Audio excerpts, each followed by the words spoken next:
מה קורה, אבי? אל תשאל, נתקעתי עם הרכב. שוב?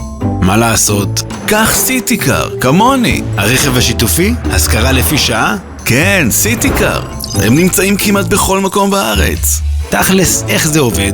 ממש פשוט, יש לך דקה. בשביל רעיון טוב, גם 2.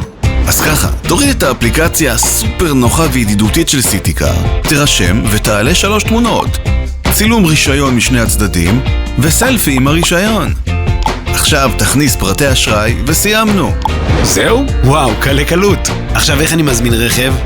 פשוט וקל, אתה בוחר באפליקציה, באתר או בטלפון את סוג הרכב והמיקום ומזמין לך מה זמן שאתה צריך. אני חייב להחזיר לאותו מקום ממנו לקחתי? תקשיב טוב, בנוסף להזמנה הקלאסית של A to A, שבה לוקחים ומחזירים את הרכב לאותה תחנה, בסיטיקר יש גם A to B. אתה צריך להגיע לעבודה, נוסע לטיול לכמה ימים. מבאס לשלם על כל שעה שהרכב סתם חונה, נכון? עם סיטיקר אתה יכול לחסוך את זה. גאוני, יעזור לי גם עכשיו. ואיפה המפתח? אתה פותח את הרכב בקודנית שמחוץ לרכב או באפליקציה.